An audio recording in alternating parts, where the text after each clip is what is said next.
ating nakuha na bahay.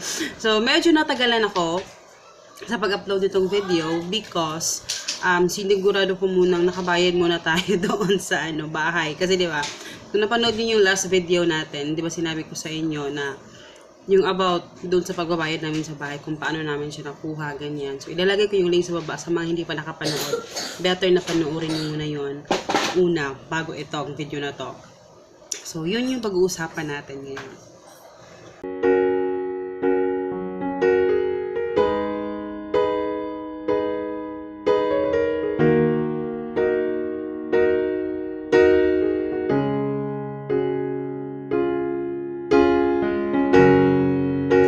So, sa mga hindi nakakilala sa akin, hello po, ako po si Christine, and today papakita ko sa inyo yung aming ginawa na paglilinis doon. So, bago ko ipakita sa inyo, etong bahay na ito is talagang gusto ko i-share ito sa inyo ngayon, no, yung mga plano namin ni Papa tungkol doon sa bahay. So, ayun. So, ang daming, grabe yung grabe yung support niyo sa amin. Grabe, umaapaw talaga. Maraming salamat sa inyong umaapaw na pagko-congratulate. At saka, alam mo yun, ang gaganda ng mga comments ninyo. Sobrang thank you. Parang nakaano natin yung aking phone. But anyway, so, ayun nga. So, nagpalinis tayo ng bahay. Gusto kong i-breakdown.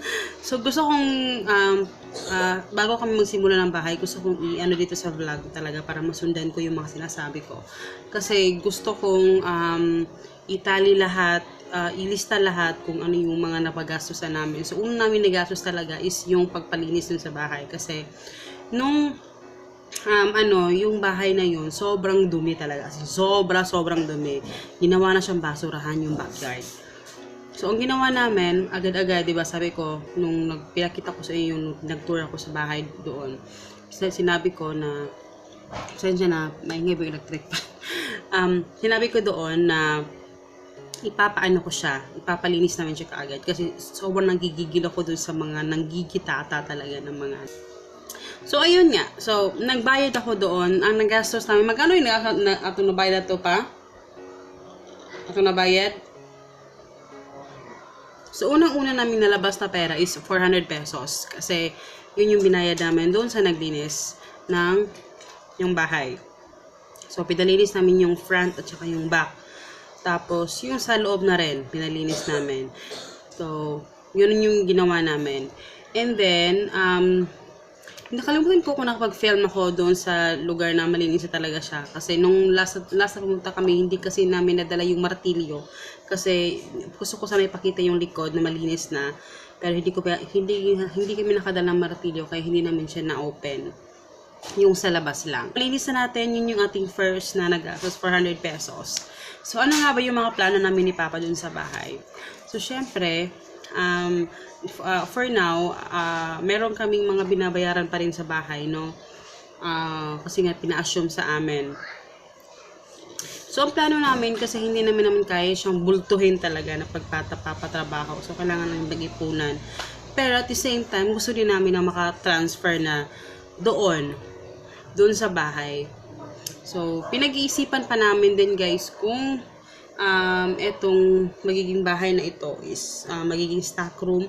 Chine-check ko pa yung aming budget kung kakayanin pa namin talaga na pero gusto ko talaga na ito yung gawing stock room kasi for the meantime na basta pinag-uusapan pa namin ni Papa yun. So, i-update ko kayo about doon. Pero for now, yung aming is nakafocus lang kami doon sa sa bahay namin. And meron kaming mga plans na mag-DIY.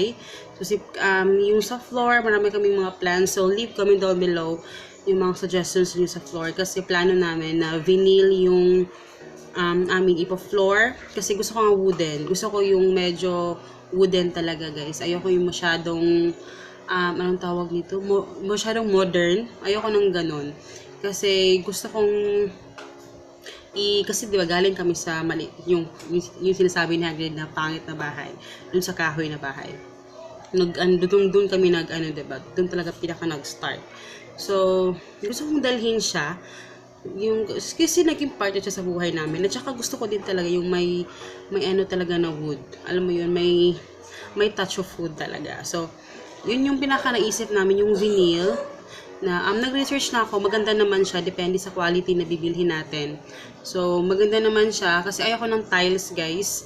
Ayoko ng tiles. So, yun yung pinag-uusapan namin ni Papa. But just leave comment down below sa mga suggestions ninyo. But ayoko ng tiles. Gusto ko ng wood. Pero mas mahal kasi yung wood talaga na medyo pricey siya. So, yun yung feeling alternative na pwede naming malagay. And also, kasi sanay naman kami sa maliit na bahay. Ayoko talaga sa malaking bahay. Ayoko talaga sa malaking bahay. So, plano namin dito doon sa bahay na yon is simple lang talaga. Ayoko yung masyadong pabongga na bahay kasi ayoko masyadong mag-invest doon sa pagpapaganda talaga ng bahay. Ang importante sa akin is yung komportable yung family ko. And yun, gusto kong mag-invest more on doon sa travel namin sa mga susunod na mga buwan kung matapos itong COVID. So, yun yung aming target. Ayoko masyadong mag-focus doon sa pagpapaganda kasi mas gusto ko mag-focus doon sa i-enjoy yung moment sa labas na may mga pananim. Sa likod din, hindi namin gagalawin yung likod. Magpapa-wall lang kami doon. Pero gagawin namin yung backyard garden. As in, backyard garden talaga. So, ima-maximize namin yung space, kung ano yung makakayanan namin. But leave comment down below guys sa mga suggestions ninyo. Welcome talaga yan lahat.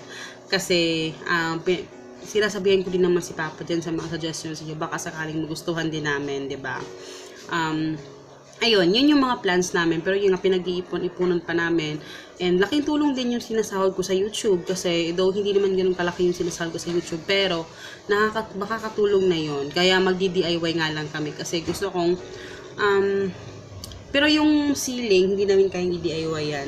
So, kakailanganin namin ng magtatrabaho talaga dyan. Pero yung feeling ko, yung sa floor at saka doon, dito sa kaya na namin yan gawin. So, ayun. Tsaka yung trabaho namin sa bahay lang naman eh. So, wala namin kaming trabaho sa labas. Kaya okay lang na gawin namin yan.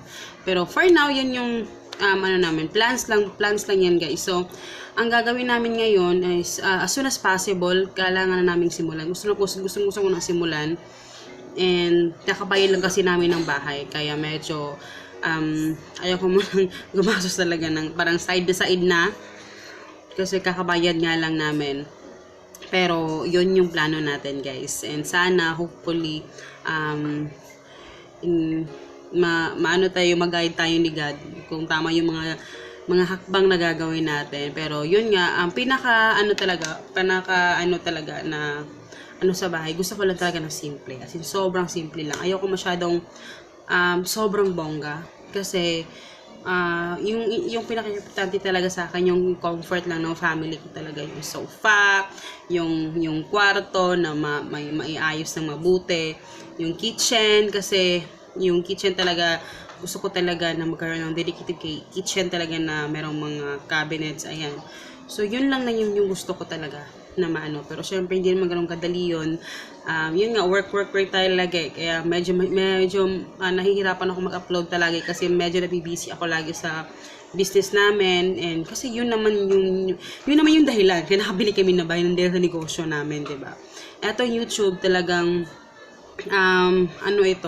nakakatulong siya sa mga, alam mo yung mga bayarin na medyo pa konti-konti, ganyan. Soon to be na bahay.